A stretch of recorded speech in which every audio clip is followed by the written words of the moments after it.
महाराज जी, किसी भी जन से अधिक समीपता प्राय मानसिक कष्ट का कारक क्यों बनती है? हाँ, क्योंकि ममता दुख का हेतु है। ममता दुख का हेतु किसी शरीर से क्या, अपने शरीर से ही।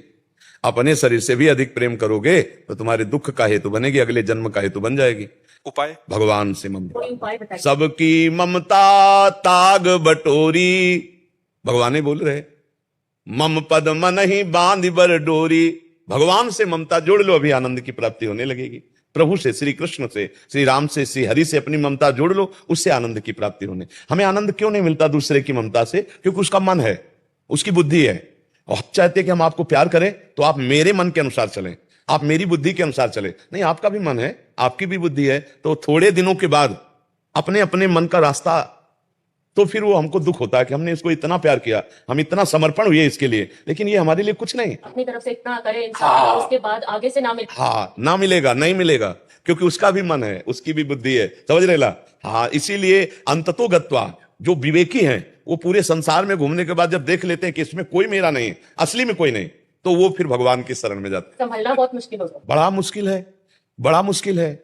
उसी मुश्किल को संभालने के लिए तो अध्यात्म है। बस आपको जब से सुनना शुरू किया हाँ, थोड़ा सा क्या माया। उसी को संभालने के लिए अध्यात्म है। भगवान अपने एक भक्त पर जब कृपा करते हैं तो ज्ञान का चश्मा दे देते हैं। उस चश्मे में दिखाई देता कोई अपना नहीं, कोई अपना नहीं। तब मन भागता कि कोई तो अपना होगा, तो वो निकलते हैं भगवान, दूसरा कोई नहीं निकलता।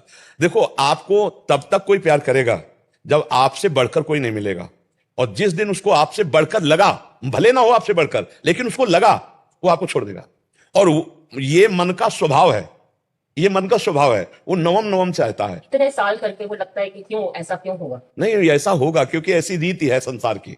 हम तो कई बार भर्तरी जी का चरित्र सुनाया है, कई ऐसे चरित्र सुनाए। मन की रीति ऐसी है, मन की रीति ऐसी हो। यहां प्यार नहीं मिल सकता, यहां कोई प्यार नहीं कर, आर पार का निर्वाह, मतलब जिसे और छोर का निर्वाह कहते हैं ना, यहां नहीं हो सकता, यहां नहीं हो सकता, संसार में नहीं कर सकता। संसार में आपके पास रूप है, आपके पास गुण है, आपके पास धन है, आपके पास बुद्धि, जो देखकर आपसे जुड़ा है वो जब तक है तब तक आपसे प्यार। जिस दिन उससे बढ़कर मिल गया तो आपको छोड़ देगा, या वो वस्तु आप पे नहीं तो वो छोड़ देगा, वो फिर निर्वाह नहीं करेगा। वो इसका निर्वाह भगवान करते हैं, भगवान प्यार करते हैं, दूसरा प्यार नहीं करता। हमारे मन में बचपन में यही बात आई थी कि मेरी मां पधार जाएगी तब फिर मैं कैसे जीऊंगा, मेरे पिता चले जाएंगे तब कैसे जीऊंगा, मेरा भाई चला जाएगा तो कैसे जीऊंगा। तब लगा कि मेरा है कौन, फिर तब लगा वो है तो भगवान, तो भाग फिर भगवान की प्राप्ति के लिए। तो कक्षा 9 में साइंस साइड पढ़ रहे थे, उसी समय फिर भाग पड़े, 9th पास हुए साइंस साइड, और भाग पड़े भगवान की खोज में, और पूरा जीवन भगवान से। तो अब हमारे कोई भूख थोड़ी है कि हमें कोई प्यार करे, हमें कोई मान करे, हमसे कोई मिले, हमें कोई चाह नहीं। ऐसे महान की प्राप्ति जब हो जाती है, जरा सा अपनापन हो जाए तो संसार छूटने लगता है, फिर उसके प्यार को प्राप्त कर ले तो फिर क्या कहला है। हाँ, अब सब रूपों में वही प्यार कर रहे हैं। देखो, 13 वर्ष से लेकर 35 वर्ष तक जो हमारे जीवन की यात्रा रही, कभी भरपेट भोजन नहीं मिला, भारी कष्ट, भारी अपमान जब भ्रमण में रहे। 35 वर्ष की अवस्था में वृंदावन आ गए थे। वृंदावन में जब आए तो जो, अब देखो, लाखों नेत्रों से भगवान प्यार करते हैं, लाखों नेत्रों से। सुबह जब हम आते हैं ना, देखो कितनी भीड़ होती है, लोग दर्शन के लिए खड़े, वो दर्शन देने के लिए खड़े। अच्छा, हम कोई हीरो हीरोइन है क्या भाई? आप विचार करके देखो, हमें कौन देखना चाहे? हम कोई हीरोइन बाबा जी हैं? नहीं, बाबा जी है ना, तो देखना क्या चाहते हैं? मेरे भगवान इतने रूपों में मुझे प्यार देने आते हैं। गुरुदेव, हमारा प्यार ही आप है। हम ये देखते हैं ना कि इन सब रूपों में मेरे भगवान प्यार करने आते, जिसके लिए हम जिंदगी भर, तो वो आज हमको आखिरी में। जीव जब भगवान से प्यार करता है, अब देखो, मरने का भी डर नहीं, क्योंकि मर के मैं उन्हीं से मिलूंगा जिनके लिए जीवन भर भजा हूं, तड़पा हूं, चला हूं।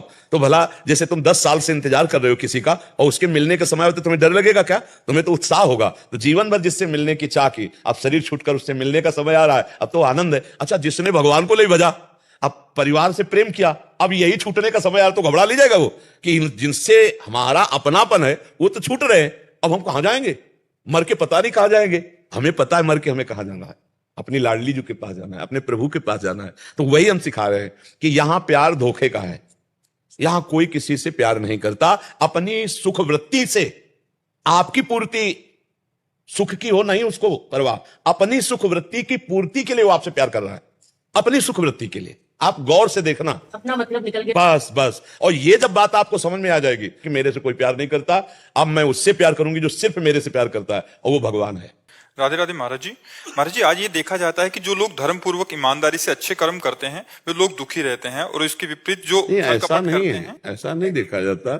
आप कितना देखें, कहीं ना कहीं तो यही लगता ही है, मतलब नहीं मन को लगना है कल, वैसे भी नहीं ऐसा नहीं बच्चा, कभी कभी मतलब कुछ ना कुछ नहीं तो बच्चा जीवन की रचना दो में हुई है।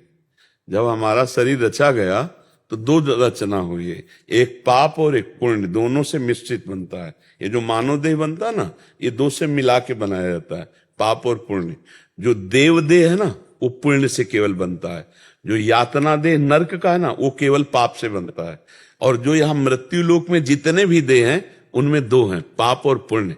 जैसे एक कुत्ता गली में डंडा खाता घूमता है और एक कुत्ता है कि एसी गाड़ी में घूमता है, तो पुण्य और पाप दोनों का संयोग देखा जाता है ना। अब एक आदमी है कि मेहनत करके भी, धर्म पूर्वक चल के भी वैभव संपन्न नहीं है, और एक है कि पाप आचरण करता है, बुरे कर्म करता है, मनमानी बेविचार करता है और खूब उसके पास धन है। इसमें पूर्व पुण्य और पाप का संयोग माना जाता है। वर्तमान की नई खेती धर्म है, वो धर्म से चल रहा है, पर पुरानी खेती उसकी पाप की है। तो इस समय वर्तमान में धर्म करते हुए भी उसे दुख मिलेगा। वो वर्तमान में पाप कर रहा है लेकिन पूर्व में पुण्य कर आया है, तो माला माल चकाचक दिखाई देगा। लेकिन ऐसा नहीं कि वर्तमान का पाप उसे गिराएगा नहीं, नष्ट करेगा। ऐसा नहीं कि वर्तमान का धर्म उसे सुखी नहीं करेगा, परम सुखी करेगा। जो पूरा संसार इतने के लिए ही जीवन बर्बाद किए, रोटी खाने को बढ़िया मिल जाए, पहनने को मिल जाए और भोग भोगने को मिल जाए, और चौथी कामना की वाहवाही हो जाए। पूरी बात पूरे संसार में समझो हम चार बातों में कह रहे हैं, यही सबके दिमाग में है। बोले है कि नहीं दिमाग में यही, और इसी के लिए पूरी सब मेहनत कर रहे हैं। और ये चीज भगवान के भजन करने में बाधा रूप में आ जाती है। जो आप कहते हैं वो दुखी रहते हैं, हम कहते हैं नहीं। जब हम धर्म में चलते हैं तो थोड़ी कसौटी होती, थोड़ी परेशानियां होती, लेकिन जैसे दुर्योधन युधिष्ठिर, महाराज युधिष्ठिर को कितना कष्ट दिए, 12 वर्ष का वनवास, 1 वर्ष का अपने मामा शकुनि से मिल करके सब कुछ छीन लिया, लेकिन चक्रवर्ती सम्राट पर हस्तिनापुर के बैठे तो महाराज युधिष्ठिर ही। दुर्योधन का क्या सर्वनाश हो गया कि नहीं हो गया? तो थोड़ा धर्म से चल, अगर आप मौज मस्ती देखो कि आप पढ़ करके महाभारत में देखिए, जो दिखाया गया वो तो कम मात्रा में दिखाया जा ही नहीं सकता पूरा। पांडव वनवास में कष्ट पा रहे हैं और वो वहीं तंबू लगा के मौज मस्ती दिखाना चाहता है, क्यों? उसकी मौज मस्ती। लेकिन ह्रास, पराजय, नाश, ये उसी का हुआ, जय धर्म की हुई। थोड़े दिन धर्मात्मा पुरुष दुखी दिखाई दे सकता है, लेकिन परिणाम उसका बहुत अच्छा होगा। यदि वास्तविक धर्मात्मा नौटंकी कर रहा है धर्मात्मा की, तो हम नहीं कह सकते। नाटक कर रहा है धर्मात्मा बनने का, तो हम नहीं कह सकते। मान लो माला में हाथ है और प्रपंच चल रहा है, माला चल ही नहीं रहा, से थोड़ी भगवान मिल जाएंगे।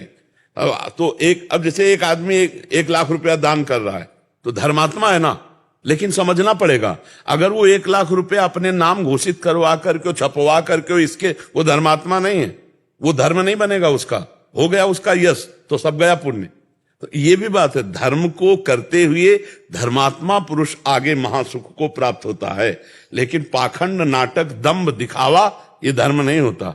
तो धर्म बड़ा सूक्ष्म विषय है। 4 आदमी उसको कह सकते हैं कि ये धर्मात्मा पुरुष है, माला लिए है, ये तिलक लगा है, कंठील, माल बेईमानी अंदर चलती, प्रपंच चल रहा है, गंदे आचरण कर रहा है, तो दुखी होगा ही। आप कहोगे माला भी जपता है, वृंदावन भी जाता है, धर्म भी करता है, बड़ा धर्मात्मा है। ऐसा नहीं। वास्तविक धर्मात्मा 4 दिन के लिए विपत्ति आ सकती है, क्योंकि शरीर की रचना पाप और पुण्य से, लेकिन परिणाम उसका बड़ा मंगलमय होगा, परिणाम बहुत आनंदमय होगा।